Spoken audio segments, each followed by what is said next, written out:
पूज्य स्वामी अविचल दास जी महाराज, पूज्य स्वामी मुनि जी महाराज, चिदानंद मुनि जी महाराज, परमार्थ निकेतन, पूज्य आचार्य बालकृष्ण जी महाराज, स्वामी अनंत देव जी महाराज, पूज्य बाबा निर्मल दास जी महाराज, पूज्य जितेंद्रानंद सरस्वती महाराज और हमारी दीदी पूज्य साध्वी निरंजन ज्योति जी, महामंडलेश्वर पूज्य स्वामी हरिचेतनानंद जी महाराज, महामंडलेश्वर पूज्य आत्मानंद पुरी जी महाराज और जिन्होंने इस सब का संयोजन किया है, महामंडलेश्वर ज्योतिरानंद जी महाराज और मेरे साथ उत्तराखंड सरकार में कैबिनेट मंत्री आदरणीय मदन कौशिक जी, आदरणीय प्रदीप बत्रा जी। थोड़ा माइक की आवाज बढ़ा दो, जैसे हमारा टनाटन बोल रहा है ऐसे बोलना चाहिए धामी जी का माइक।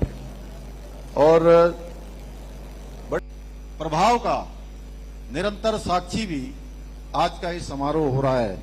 ये मेरा सौभाग्य है कि मुझे आज परम पूज्य महामंडलेश्वर स्वामी परमानंद जी के महाराज, युग पुरुष महाराज, उनके संन्यास जयंती के अवसर पर आप सबके बीच में अखंड परमधाम परिवार द्वारा आयोजित इस आत्म कल्याण साधना शिविर के माध्यम से देश भर से पधारे हुए सभी पूज्य संतजनों के बीच में और मेरी प्रेरणा स्रोत परम पूज्य दीदी मां साध्वी रितंबरा जी का और पूज्य संतगणों का यहाँ पर सानिध्य प्राप्त हो रहा है। और सच में आदरणीय दीदी जी का, चूंकि आज के कार्यक्रम मेरे और कार्यक्रम और आप सबके बीच में उन्होंने आज बहुत अक्षय तृतीया का दिन है और आज के दिन चार धाम यात्रा प्रारंभ होती है। यमुनोत्री धाम और गंगोत्री धाम के आज कपाट भी खुल रहे हैं। मुझे इस कार्यक्रम के बाद सीधे वहां जाना है, लेकिन पूज्य दीदी मां का बहुत दिनों से मुझे पहले से ही, चूंकि वो भी असमंजस में थी और मैं भी असमंजस में था, क्योंकि वहां की तिथि पहले निकली नहीं थी। अब आगे क्या होगा कार्यक्रम, कभी कभी वहां ऐसा होता है कि प्रातः काल पट खुल जाते हैं, लेकिन इस बार पट खुलने का थोड़ा समय चेंज हो गया। लेकिन मैं सच बताऊं तो उन्होंने, उनका आग्रह, उनका स्नेह और हमारे युग पुरुष महाराज जी का, गुरुदेव महाराज का, जो उनकी साधना है, जो उन्होंने तप किया है, मैं अपने आप को रोक नहीं सका और मुझे लगा कि मैं किसी भी क्षण के, चाहे 2 मिनट के लिए हो, 5 मिनट के लिए हो, अवश्य उनका आशीर्वाद लूंगा इस अवसर पर।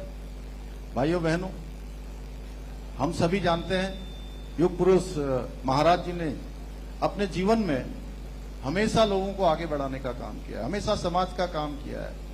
आज भी उनके अंदर वो तपत्व उनका दिखता है, जो उन्होंने स्वयं के लिए न जीकर देश और समाज के लिए और धर्म के लिए जो उन्होंने अपने को लगातार समर्पित किया। आज हमारी सरकार भी लगातार उनसे प्रेरणा लेकर आदरणीय प्रधानमंत्री जी के नेतृत्व में उत्तराखंड देवभूमि को लगातार, चाहे हमारा केदार खंड हो, चाहे वो हमारा मानस खंड हो, लगातार उसके विकास के लिए समर्पित होकर काम कर रही है।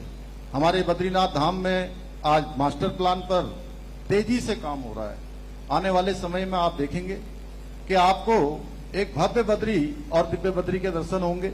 केदारनाथ जी के बारे में हम सब जानते हैं कि 2013 की आपदा के बाद किस प्रकार से वो पूरा का पूरा प्रांगण क्षतिग्रस्त हो गया था। आज भव्य केदार और दिव्य केदार बन गया है।